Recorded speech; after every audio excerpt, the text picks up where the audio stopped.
Fala aí, turma, aqui é o JP e agora a gente vai continuar o nosso estudo de óxidos, essa última função inorgânica depois de ter estudado ácidos, bases e sais, ok? Como a gente está vendo aí uma análise para principiantes, a gente viu no primeiro vídeo o que é um óxido, vimos também as características, né, que são bem variadas, que justamente vão depender do elemento com o qual o oxigênio se liga, e isso vai ser importante porque a gente vai ver no vídeo de agora. E aí estudamos também a classificação quanto ao tipo de ligação, para poder dar nome aos nossos óxidos. Óxidos iônicos e óxidos moleculares. Vamos lá então agora para o próximo critério, que é justamente classificar com relação ao comportamento.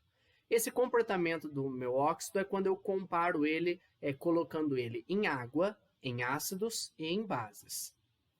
Justamente esse comportamento vai depender da posição do elemento com o qual o oxigênio está ligado.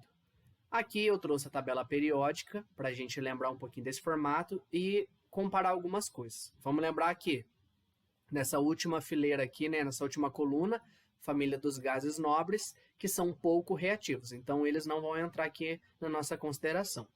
Temos aqui, mais perto, aqui mais para esse lado direito, nós temos os nossos ametais e aqui os nossos metais na grande maioria da tabela. Quanto mais à esquerda o meu elemento com o qual o oxigênio vai se ligar, mais eu tenho o que a gente chama de um óxido básico. Aqui no meio nós teremos os chamados óxidos anfóteros e aqui na outra extremidade os óxidos ácidos. Perceba aqui que eu tenho os extremos, ácido básico e anfótero, porque ele tem um duplo comportamento. Ora se comporta como ácido, ora se comporta como base. Vamos ver aqui um pouquinho mais detalhado cada uma dessas classes. Então, começando agora pelos óxidos básicos. De uma maneira bem simples, são os óxidos que são formados por metais. Então, um óxido iônico tem uma tendência a ser um óxido básico, ok? E esse metal com o qual o oxigênio se liga, em geral, tem carga +1 ou +2. E aí uma coisa interessante, né? Por que ele leva esse nome de óxido básico? Porque justamente quando eu coloco esse óxido em água, eu tenho a formação de uma base, ok? Perceba aqui, esse é um dos moldes lá do que a gente chama de uma reação de síntese, tá? Então, óxido básico em água forma uma base, tá certo? Esse tipo de reação é importante você saber, tá? Porque vai estar relacionado com alguns exercícios.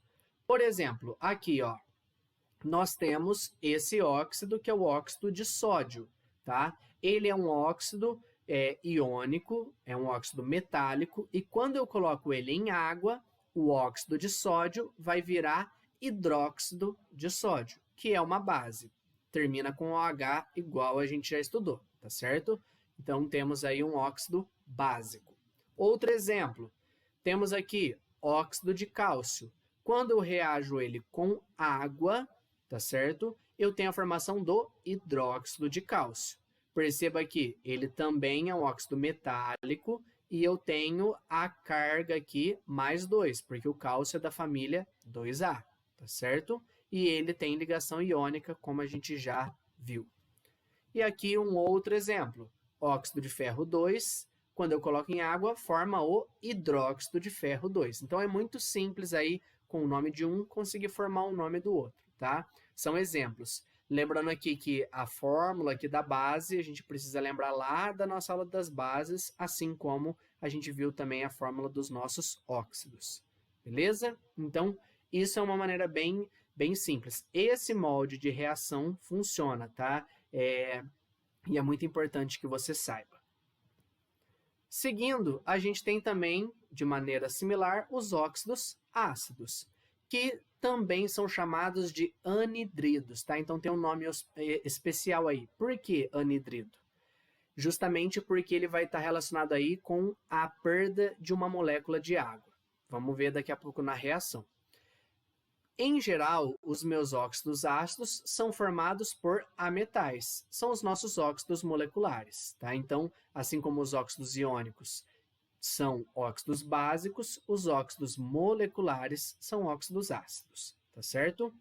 Como molde de reação, um óxido ácido em contato com água vai dar origem a um ácido. Por que do nome anidrido? Porque se eu pego um ácido e quando eu tiro uma molécula de água do meu ácido, eu formo um óxido ácido. Por isso que eles são chamados de anidridos de ácidos. Beleza? Por exemplo, aqui a gente tem o dióxido de carbono. Ok? Quando eu coloco em água, nós temos aqui a formação do ácido carbônico. O dióxido de carbono também pode ser chamado de anidrido carbônico, já que ele vai dar origem ao ácido carbônico, tá bom? Então, temos aí uma reação. Essa reação é uma das mais importantes aí na natureza, tá?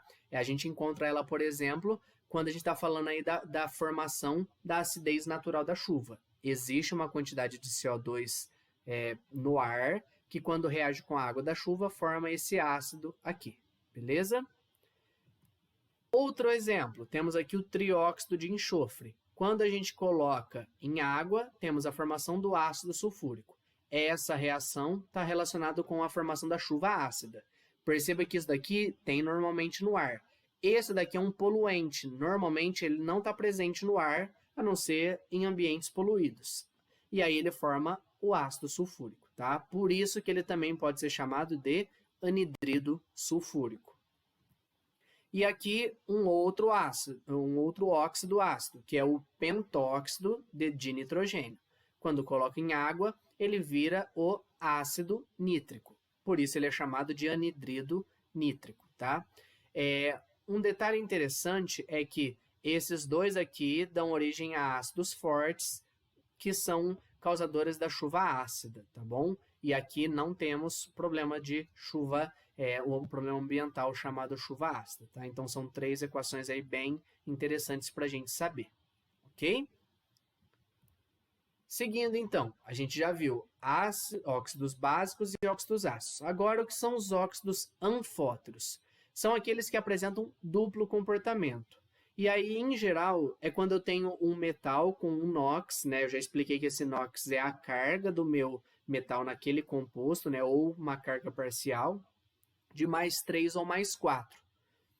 E aí é interessante porque um óxido anfótero, quando ele reage com um ácido, ele forma sal e água. Isso daqui lembra um pouquinho da nossa reação de neutralização. Lembra que ácido mais base forma sal e água.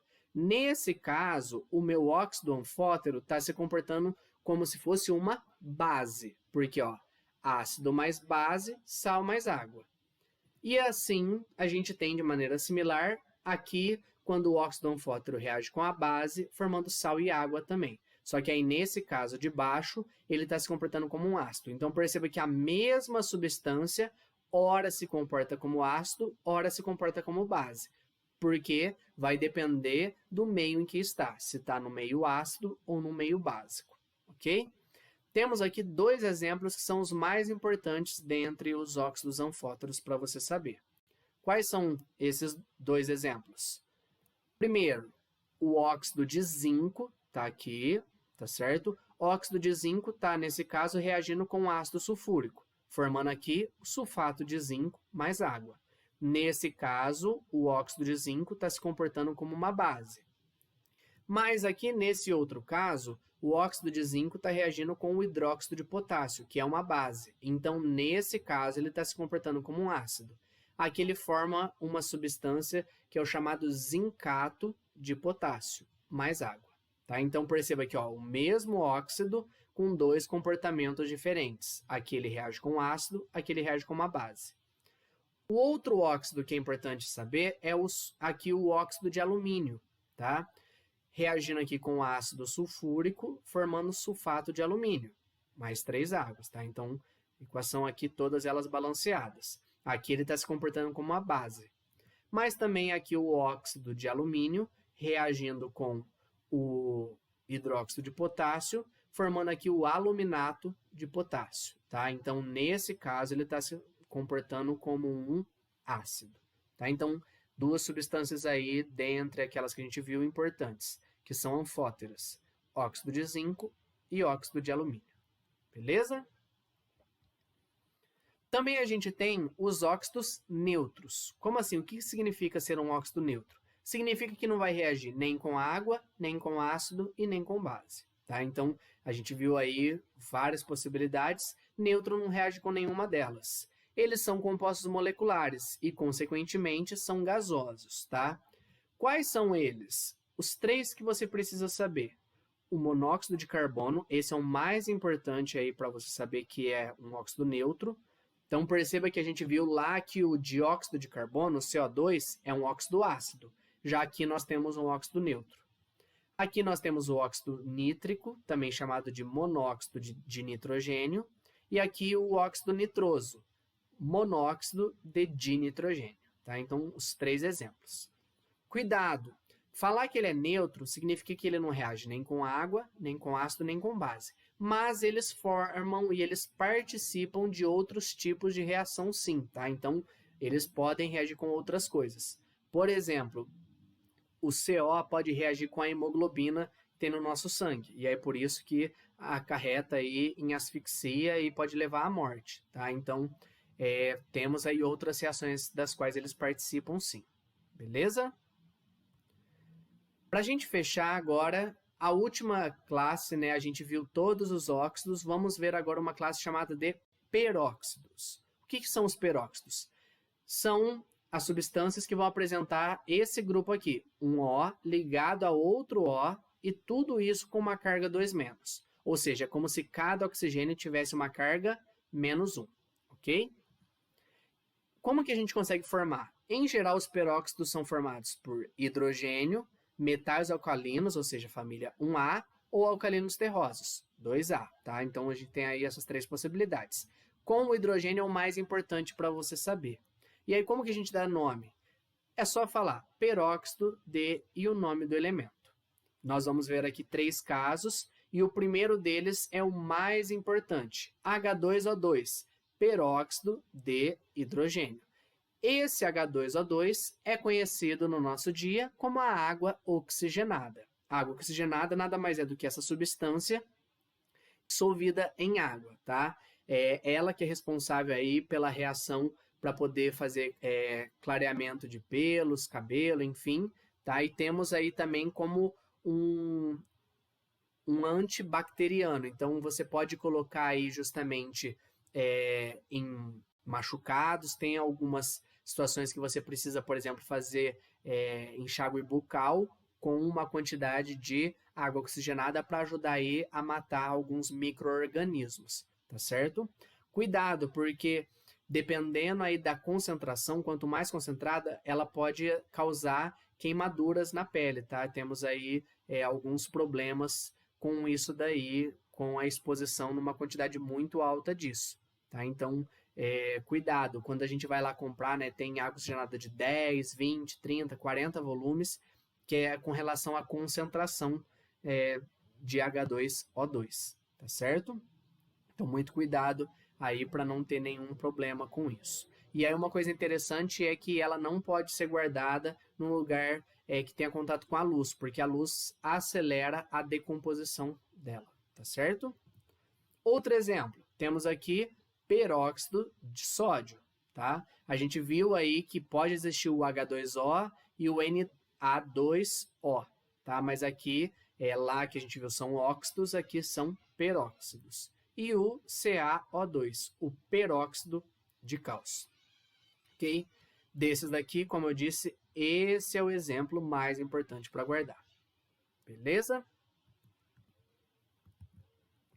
Bom, a gente fecha aqui a nossa aula sobre as funções inorgânicas, né? A gente já viu todas as 4, agora a gente faz exercício dessa última parte dos óxidos. Qualquer dúvida, estou à disposição. Até a próxima, tchau, tchau.